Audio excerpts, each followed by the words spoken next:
Hello guys and welcome back to movie stories for you. आज की explanation बाकी movie से थोड़ी अलग होने वाली है क्योंकि आज हम जिस मूवी को एक्सप्लेन करेंगे उसमें ज्यादातर सीन्स उस कैमरा एंगल से दिखाए गए हैं जैसे कि एक हैकर किसी पर नजर रख रहा हो। तो हो सकता है कि आपको कुछ सीन्स आधे कटे हुए दिखाई दे। ये कहानी है एमा नाम की एक यंग लड़की की जो कि अपने घर से दूर न्यूयॉर्क के किसी अपार्टमेंट में रहने के लिए आती है, लेकिन कुछ ही दिन बाद उसके साथ कुछ अजीब घटनाएं होने लगती है जिस वजह से एमा मेंटली डिस्टर्ब रहने लगती है। तो स्टोरी प्लॉट को ज्यादा रिवील ना करते हुए शुरू करते हैं थ्रिल और सस्पेंस से भरी इस हॉरर मूवी की कहानी को। मूवी की शुरुआत में हम एमा नाम की एक लड़की को देखते हैं। जब एमा वीडियो कॉल के जरिए अपने डैड से बात कर रही थी तब हमें पता लगता है कि हाल ही में एमा अपने घर से दूर न्यूयॉर्क के किसी अपार्टमेंट में शिफ्ट हुई है। स्क्रीन पर चल रही रिकॉर्डिंग और कैमरा एंगल से कुछ ही देर में हमें समझ आ जाता है कि दरअसल कोई हैकर एमा के डिवाइसेस के जरिए उस पर नजर रखे हुए है। हमें समझ आता है कि हैकर ने एमा के लैपटॉप, मोबाइल फोन और कैमरे के साथ साथ उसके गेमिंग कंसोल को भी हैक किया हुआ है और इन्हीं डिवाइसेस के कैमरास की मदद से वो हैकर हर वक्त एमा को देखता रहता है। ऐसे ही एक रात एमा जब लैपटॉप चलाते हुए सो जाती है तब उसके पहने हुए ग्लासेस की मदद से हम देख पाते हैं कि हैकर एमा के लैपटॉप में मौजूद फोटोज को देख रहा है। अगले दिन कॉलेज में एमा की मुलाकात माइकल नाम के एक लड़के से होती है। कुछ देर बातें करने के बाद ये दोनों अपना नंबर एक्सचेंज करते हैं। कॉलेज से लौटने के बाद जब एमा अपने पैरों के नाखून पर नेल पॉलिश लगाने लगती है तब हैकर लैपटॉप के कैमरे के जरिए उसकी कुछ तस्वीरें क्लिक करता है और तभी एमा के फोन पर एक कॉल आता है, लेकिन एमा के काफी बार बोलने पर भी दूसरी तरफ से कोई भी रिप्लाई नहीं आता।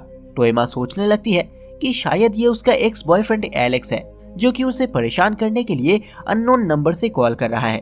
कुछ देर बाद जब एमा सोने के लिए जाती है तब हम फिर से उसके लैपटॉप के जरिए हैकर को तस्वीरें लेते हुए देखते हैं। अगले दिन एमा अपनी फ्रेंड निकोल से मिलने के लिए उसके घर जाती है जहां उसे अननोन नंबर से कुछ मैसेजेस रिसीव होते हैं और फिर से उसे यही लगता है कि एलेक्स उसे परेशान करने के लिए ये सब कर रहा है।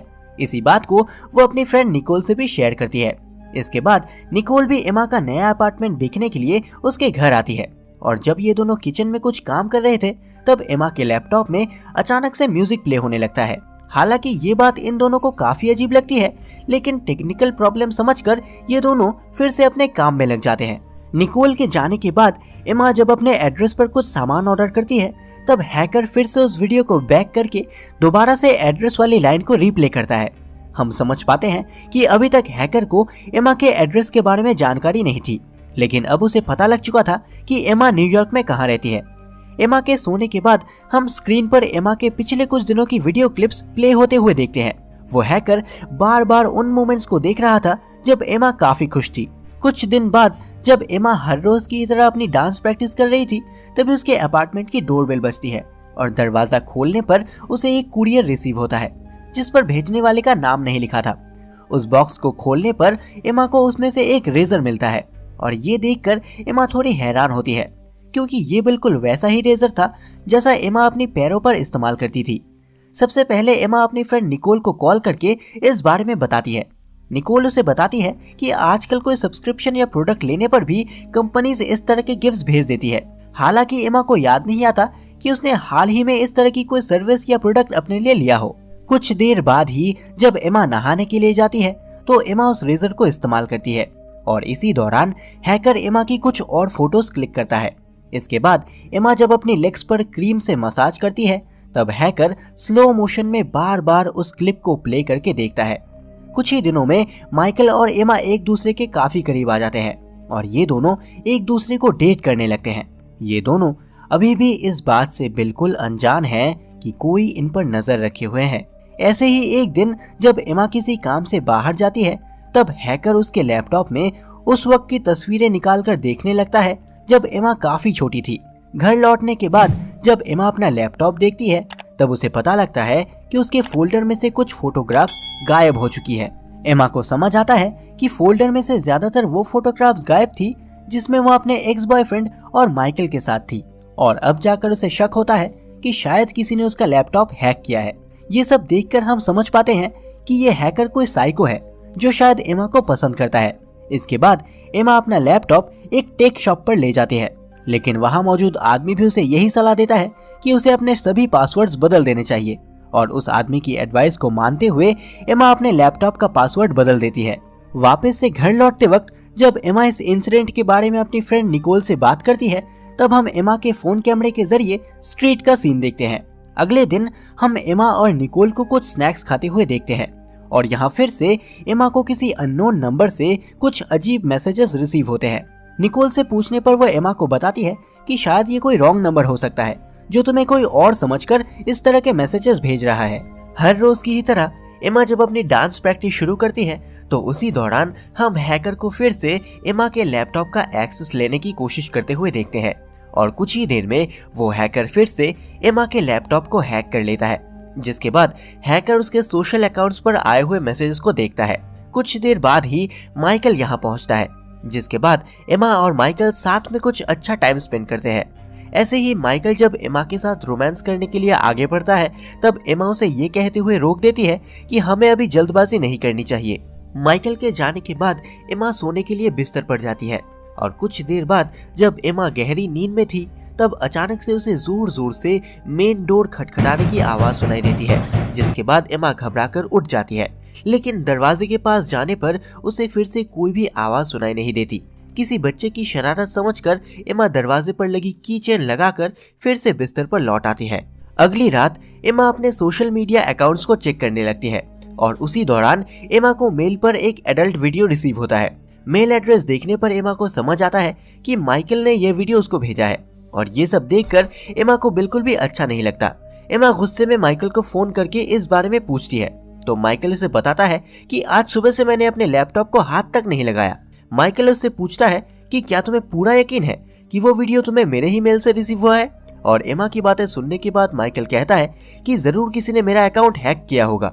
हैकिंग की बात सुनकर एमा सोने से पहले फिर से अपने मेन डोर के लॉक्स को चेक करती है और अगले दिन कॉलेज में माइकल उसे समझाता है कि वो मेरी गलती नहीं थी, किसी ने मेरा अकाउंट हैक किया था, पर अब मैंने अपने सभी पासवर्ड बदल दिए हैं।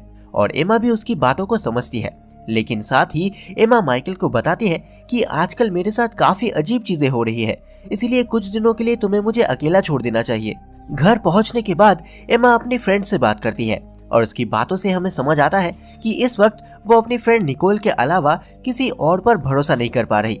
शाम के वक्त निकोल एमा के अपार्टमेंट में आती है क्योंकि आज रात ये दोनों घूमने के लिए बाहर जाने वाले थे।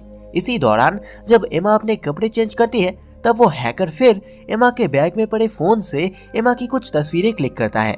इसके बाद एमा और निकोल एक क्लब में पहुंचते हैं जहां ये दोनों काफी एंजॉय करते हैं। दूसरी तरफ हम एमा के घर का सीन देखते हैं। जैसे कि वो हैकर एमा के अपार्टमेंट के दरवाजे पर लगे लॉक्स के बारे में अच्छे से जानता था, इसीलिए वो बड़ी ही आसानी से एमा के अपार्टमेंट में घुस जाता है।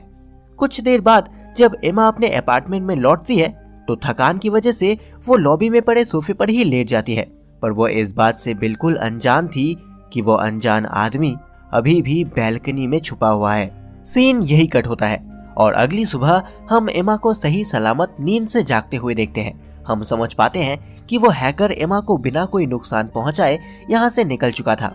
ऐसे ही एक दिन जब एमा बाहर से अपने अपार्टमेंट में लौटती है तब उसे पता लगता है कि किसी ने पहले ही उसके अपार्टमेंट का डोर खोला हुआ था।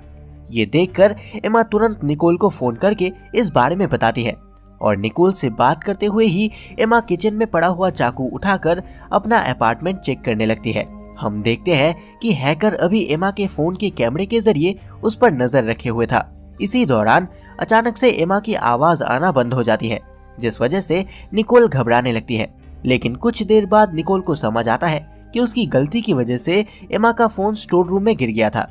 सभी जगह चेक करने पर भी एमा को वहां कोई भी और इंसान दिखाई नहीं देता। उसी रात जब एमा नींद में होती है तब हैकर बिना कोई आवाज किए उसके अपार्टमेंट में घुस जाता है और कुछ देर एमा को देखने के बाद वो वहां से निकल जाता है। अगले दिन माइकल एमा के घर आता है और उसे एक बिल्ली गिफ्ट करता है, क्योंकि माइकल अच्छे से जानता था कि एमा इस वक्त किसी पर भी भरोसा नहीं कर पा रही, इसलिए वो एमा के लिए ये बिल्ली लेकर आया था ताकि उसे अकेलापन महसूस ना हो। ऐसे ही एक दिन जब एमा उस बिल्ली के साथ खेल रही थी तभी उसे माइकल का कॉल आता है। माइकल उसे बताता है कि किसी अननोन अकाउंट से मुझे कुछ मेल रिसीव हुआ है जिसमें मुझे तुमसे दूर रहने की धमकी दी गई है। माइकल बताता है कि शायद ये वही आदमी हो सकता है जिसने कुछ दिन पहले मेरा अकाउंट हैक किया था। ये सुनने के बाद एमा तुरंत पुलिस को फोन लगाती है।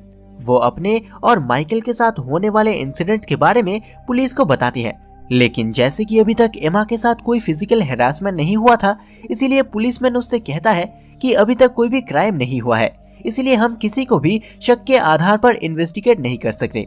इसके बाद वो एमा को अपना कॉन्टैक्ट नंबर देते हैं। पुलिस वाले ये कहते हुए वहाँ से निकल जाते हैं कि अगर कोई अनहोनी हुई तो तुम इस नंबर पर कॉल कर सकती हो। हम देखते हैं कि एमा अब और भी ज्यादा घबराने लगी थी। एक रेस्टोरेंट में जाकर जब वो निकोल से मिलती है, तब निकोल उसे समझाती है कि हो सकता है तुम्हारा लैपटॉप हैक करने वाला कोई शरारती बच्चा हो सकता है कि तुम्हारे दरवाजे पर किसी शराबी आदमी ने गलती से दस्तक दी हो। निकोल उसे शांत करने की कोशिश करती है।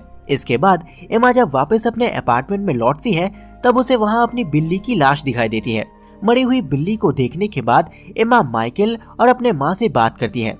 अब तक एमा पूरी तरह से टूट चुकी थी, इसीलिए वो तुरंत अपना सामान पैक करने लगती है ताकि अगली सुबह वो वापस से अपने घर लौट सके।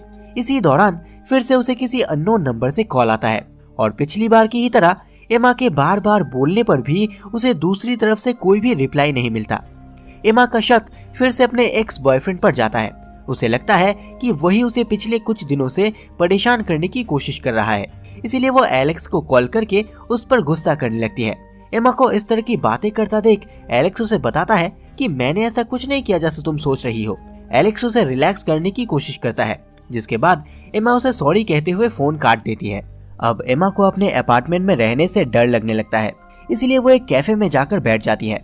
यहीं बैठे हुए एमा निकोल को कॉल करती है और उससे उसके घर पर रुकने का पूछती है, लेकिन किसी काम के चलते निकोल आज अपने घर से बाहर थी, जिस वजह से निकोल उसे घर पर आने के लिए मना कर देती है। अपार्टमेंट में पहुंचकर एमा फिर से अपनी माँ को वीडियो कॉल करती है। उसे घबराया हुआ देखकर एमा की माँ उसे याद दिलाते हुए कहती है कि घबराओ मत, कल तक तुम अपने घर लौट आओगी। और तभी अचानक से उस अपार्टमेंट की लाइट्स ऑफ हो जाती है और एक अनजान आदमी अपार्टमेंट में घुसकर एमा पर हमला करने लगता है। देखते ही देखते वो एमा को एक टेप से बांध देता है। एमा की चीखें सुनने के बाद हम उसकी माँ को पुलिस को कॉल लगाते हुए सुनते हैं। जैसे कि एमा की माँ को भी एमा की एग्जैक्ट लोकेशन नहीं पता थी, इसलिए वो घबराते हुए पुलिस से कहने लगती है कि मेरी बेटी न्यूयॉर्क के किसी फ्लैट में अकेली रहती है। इसके साथ ही एमा की माँ चिल्लाते हुए उस अनजान आदमी से अपनी बेटी की जान की भीख मांगती है, लेकिन अब तक उस अनजान आदमी ने एमा को बेहोश कर दिया था। एमा को बेहोश करने के बाद हम उस अनजान आदमी को लैपटॉप के कैमरे के आगे आते हुए देखते हैं और यहाँ हमें उस अनजान आदमी का चेहरा दिखाई देता है, जिसे देखकर हमें समझ आता है कि ये ना तो माइकल था और ना ही एमा का एक्स बॉयफ्रेंड एलेक्स था। सीन यही कट होता है और अगले दिन जब पुलिस एमा की लोकेशन को ट्रेस करते हुए उसके अपार्टमेंट में पहुंचती है, तब उन्हें वहां ना तो कोई आदमी दिखाई देता है और ना ही एमा। मूवी के एंड में हमें इसी तरह की कुछ और वीडियो क्लिप्स दिखाए जाते हैं, जिसमें हैकर्स अलग अलग लोगों पर इसी तरह से नजर रखे हुए हैं और इसी सीन के साथ ये मूवी खत्म होती है।